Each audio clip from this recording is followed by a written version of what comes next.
It's just Callum Diggs, reachingthefinishline.com, helping you to reach the finish line. And every now and then, I'm going to suggest a book as it may help you along your journey in reaching the finish line. As an author, a person that loves to write books, I love reading, and I always enjoy a well-written book, not only as a reader but as an author, just to see how just kind of see how the process came together. Nevertheless, this is the book that I'm suggesting for you to check out, and it is Nomadland by Jessica Bruder. And this book is related to the nomadic lifestyle, which I talk quite a bit about on this channel.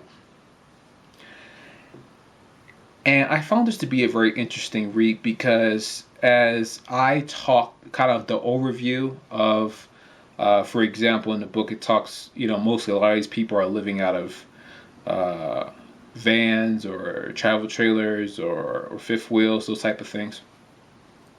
I actually have a video about that you can refer to.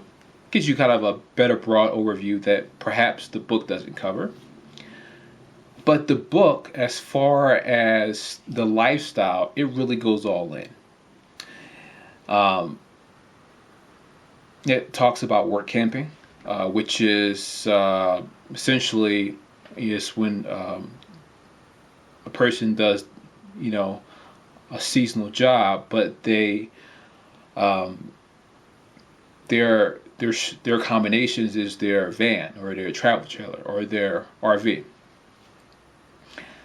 And while the work camping I haven't really touched on much on this channel, I have talked about seasonal jobs. I actually talk about seasonal careers, how you can make a career out of it and you can have more vacation time. But the book is quite an interesting read in that it does talk about the challenges of a person who lives such a lifestyle. But at the same time, I think, now, by the way, this author is a journalist. So, when you come from that mainstream media world, you always have to, I guess, maybe sensationalize it a bit, to I guess make it a more of an interesting draw for people to pick up and read. As far as negatives, there is truth to it without a doubt, but I think the author did not give enough attention to the joys and the positive as well of such a lifestyle.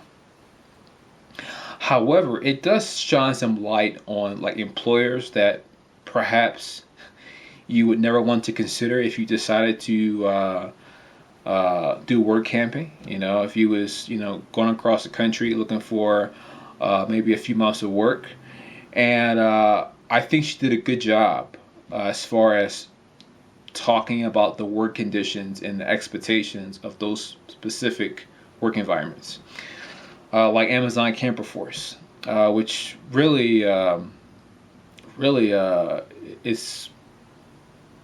it really saddens me to see how they treat their workers. So Amazon Camper Force is essentially the certain segment where throughout several places in the United States, they have these warehouse factories, and during a certain season, they hire a bunch of RVers, and they will Amazon will give them a place to park or set up camp rent free, and they would pay them something like I think it's like $11.50 an hour, and but to read the book and learn about like they're really anal about productivity and how it's like their supervisor are put them like, you're not going fast enough, you need to go faster, and even if you're doing a good job, you need to go even faster. So it's like it's weird. It's almost like you're like a dot, like you're like a robot.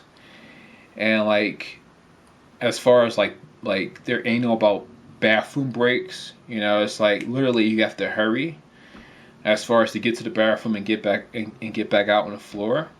And then they talk about these huge warehouses that are like, like be like 2 football fields long, and it's yeah. That book definitely gave some insight into Amazon, and probably not a place you want to consider working for, even when it's the biggest online e-commerce store probably in the world. Definitely in the U.S. alone.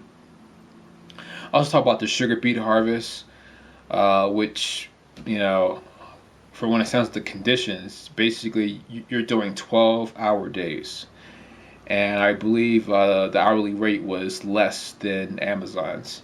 You're working 12-hour days, and it talks about you know Jessica, the author, being relatively young. She tried it out, uh, and it's almost essentially that it's it's it works you so hard that you're sore, and then you literally have to go right to bed to start again. And that's how when you wake up from her experience, you're still sore. So it's like compounding soreness, compounding aches. So I won't spoil the whole book for you, but I would recommend that you check it out. Uh, if you are already excited or you are interested and want to take on the nomadic lifestyle, at least try it out. I think this book will give you some contrast about some of the negatives. But again, I think she could have did a better job or spend more attention highlighting the positives and the joys of nomadic lifestyle.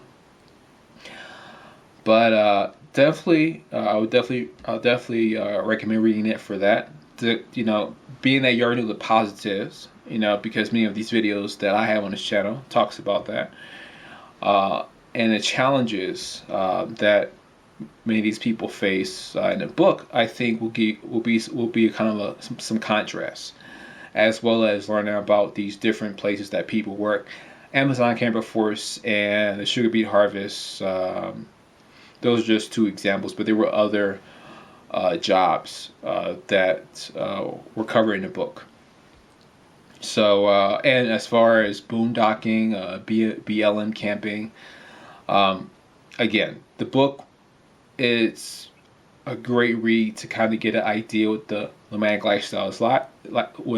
But keep in mind that the way she described it is not exactly the way it is, but it does give you a better idea. I think the best way to to kind of get the most realistic picture is obviously referring to multiple sources.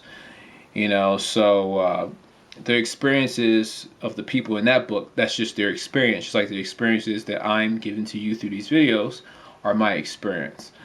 But depending on who you are, if you're older, or younger, if you're black, or if you're white, if you're disabled, or if you're healthy, like it depends. It's going to vary. But nevertheless, check it out. I enjoyed it. It was a great read. The Nomadland by Jessica Bruder. Again, stay tuned. As I will likely mention another book for you to check out. It's my intention for you to reach the finish line. As of this time, I'm making videos every day to every other day. You can get the next video at a moment's notice by subscribing below. Just make sure you subscribe there to be notified and to stay in the loop. If you enjoyed this video, please like it and share it with your friends. And I want you to reach the finish line. And if you want to access more things besides these videos, like podcasts, etc., you can go to reachingthefinishline.com. Until next time, I hope you're reaching your finish line.